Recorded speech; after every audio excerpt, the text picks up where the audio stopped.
कैसे हैं आप लोग? खैरियत से? तो खबरें हैं काफ़ी मेरे पास। एक तो साजिद खान जो पाकिस्तान के ऑफ स्पिनर हैं, वो इंग्लैंड के दौरे पर हैं पाकिस्तान शाहीन्स के साथ, जो उसकी कप्तानी सऊद शकील कर रहे हैं।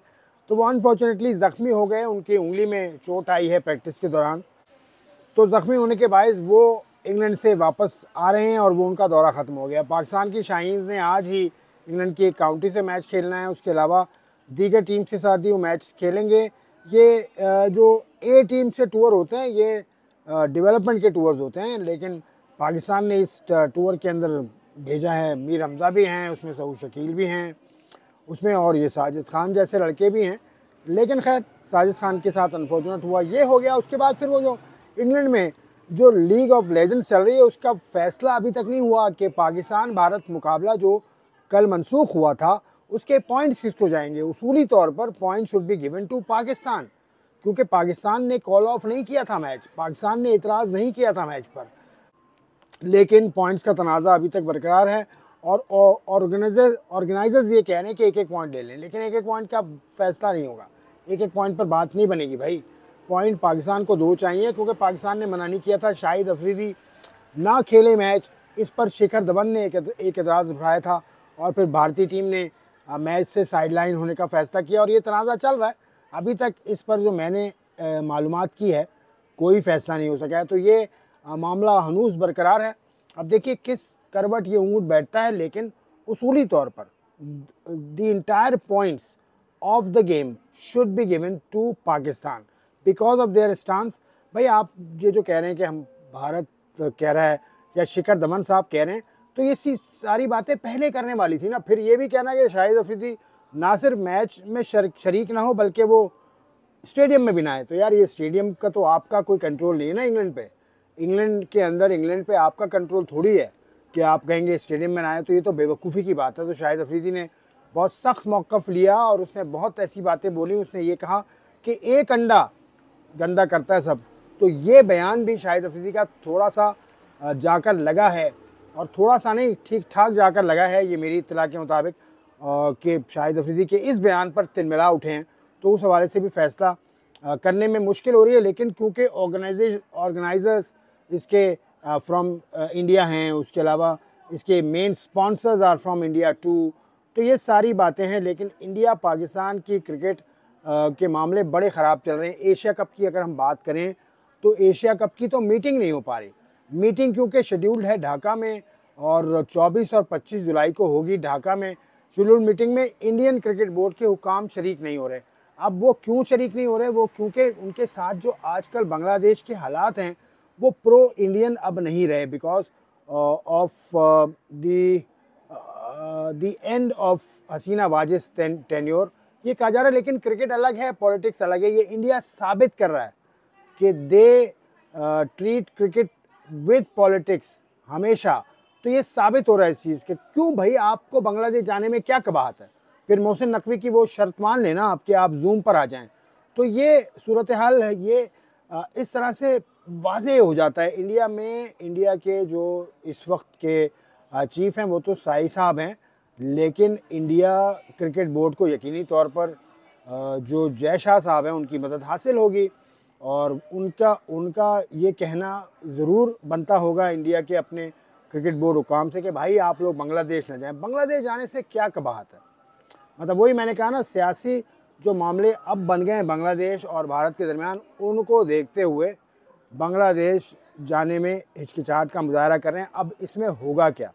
एशिया कप का मुस्तकबिल होगा क्या? पहले तो ये मीटिंग होगी या नहीं होगी, इसकी सूरत हाल देखनी। लेकिन पाकिस्तान क्रिकेट बोर्ड ने जो मौक़िफ़ लिया है कि भैया आप जूम पर आ जाएं, जूम पर आ जाएं और जूम पर मीटिंग कर लें। लेकिन इसको ना मानने की सूरत में अब जो आईसीसी, जो एशियन क्रिकेट काउंसिल के जो मुस्तकिल रुकन हैं, वो हैं Pakistan, Bangladesh, Bharat, Sri Lanka, Afghanistan. They are the permanent members of the Asian Cricket Council. उसके बाद फिर एसोसिएट मेंबर्स हैं नेपाल है, भूटान है, और भी करीब कुर्ब जवार के कुछ ममालिक हैं। तो ये जब वोटिंग होगी ना, तो वोटिंग में जो मेजॉरिटी वोट होगा वो फैसला हो जाएगा। मेजॉरिटी वोट दो तरह से हो सकता है, या तो आप एशिया कप को शिफ्ट कर दें, एशिया कप तो शिफ्ट क्या होगा, यूएई में तो होना है एशिया कप, या फिर आप एशिया कप को मनसूख कर दें। मनसूखी की सूरत उसी सूरत होगी मनसूखी कि आप इसमें ज़्यादा वोट हासिल कर लें। तो अब देखिए कहाँ जाती है बात, लेकिन भारत क्यों चाह रहा है कि एशिया कप ना खेले पाकिस्तान से, ये बात समझ से बाहर है। ठीक है, एक सियासी तनाज़ा हुआ था, ठीक है, एक जंग का माहौल बना था, उसमें पाकिस्तान ने भी अपना असर दिखाया और भारत को मुंह तोड़ जवाब दिया, इसमें कोई शक की बात नहीं है। लेकिन ये सब तो हो गया ना, ये सारी चीज़ें हो गई। आपने तैयारे भेजे, पाकिस्तान ने तैयारों पर वार किया और करा वार किया और सब कुछ तहस नहस कर दिया। वो सारी चीज़ें अब खेल में भी आ रही हैं, लेकिन खेल में सिर्फ क्रिकेट में क्यों हो रहा है ऐसा? वॉलीबॉल का मुकाबला तो हुआ था, हॉकी की टीम तो जाने पर तैयार है, पाकिस्तान की अंडर 18 की जो टीम है वो जाना चाहती है। तो हॉकी पे कोई असर नहीं पड़ रहा एज सच, वॉलीबॉल पे कोई असर नहीं पड़ रहा है एज सच। तो क्रिकेट क्योंकि कमा के देता है, क्रिकेट क्योंकि हाईलाइट होता है, तो उसमें असर पड़ता है, यकीनन पड़ता है। तो आपकी ये जो ज़िद है कि सिंगापुर में करा लो जी इजलास, सिंगापुर में करा लो इजलास, ये ज़िद है, बिला वजह की ये ज़िद है, क्योंकि आपकी से नहीं है। एसीसी में आप अकेले चौधरी नहीं हैं, आप आईसीसी में भी चौधरी नहीं है, लेकिन आईसीसी में कुछ ऐसे फैसले हो रहे हैं जिससे पता चलता है कि आपका असर रसूख ज़्यादा है। तो ये सूरत हाल है। बाकी अभी मैं यूएसए को एक अवार्ड दिया है, 2024 में बड़ा अच्छा काम किया यूएसए ने, बिल्कुल किया जी, और उसका क्रेडिट यूएसए की आज की इंतज़ामिया ले रही है। यूएसए क्रिकेट को मैं पिछले 11 साल से फॉलो कर रहा हूँ और वो 11 साल पहले भी सस्पेंडेड थे, उसके बाद थोड़े अरसे के लिए बहाल हुए। उस वक्त इनके चीफ थे ग्लेस्टोन डेंटी साहब और आज है विनू साहब। तो आज भी ये वार्निंग पर हैं। 2024 से इनको वार्निंग दी गई थी क्योंकि 2024 में वहाँ वर्ल्ड कप हुआ था T20 का, तो इनकी वार्निंग लाइट हो गई थी। लेकिन वो World Cup was under the ICC Americas, that was not under full control of the USA Cricket Association, क्योंकि आईसीसी को पता है कि कितने केपेबल हैं ये।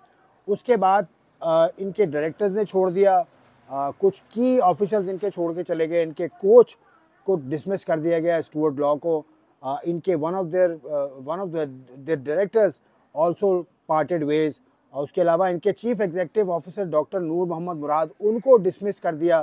तो ये विनू साहब हैं जो प्रेसिडेंट हैं आईसीसी यूएसए क्रिकेट एसोसिएशन के, ये उनके ईमा पर सब कुछ हो रहा है। तो अभी ये जो अवार्ड मिला है, इसमें वाजे मैं कर दूं, यूएसए क्रिकेट की जो हालत है वो तो सबको पता है, लेकिन ये अवार्ड इनको जिस टेन्योर के लिए मिला है उसमें बिलाशुबा अच्छा काम हुआ था। और उस वक्त chief executive officer of the USA was Noor Mohammad Murad, doctor Noor Mohammad Murad, जो कि अफ़गानिस्तान क्रिकेट बोर्ड के साथ भी काम कर चुके हैं, यूनाइटेड नेशंस के साथ भी काम कर चुके हैं, and he has a vast experience in administrating various issues including cricket. तो उन्होंने ये करके दिखाया। फिर स्टुअर्ट लॉ को वो लेकर आए थे और उन्होंने कोच रखा था, स्टुअर्ट लॉ ने कुछ अर्से काम किया, then he has shifted I think to Nepal, Nepal की क्रिकेट टीम के साथ वो आजकल हैं। तो स्टुअर्ट लॉ के साथ साथ यूनुस खान को लेके आना चाहते थे डॉक्टर नूर मोहम्मद मुराद, लेकिन नहीं हो सका। लेकिन ये जो कहा जा रहा है ना कि ये आज के यूएस क्रिकेट बोर्ड की ये मेहनत है जो आईसीसी ने जिसको एक्नॉलेज किया है, no this is not the case. तो ये मैं आपको बताना चाह रहा था, this was done solely and wholly by the ex chief executive officer of the USA doctor Noor Mohammad Murad. तो ये सारी अपडेट्स थी, मैंने कहा आपको अपडेट कर दूँ मैं। Thank you.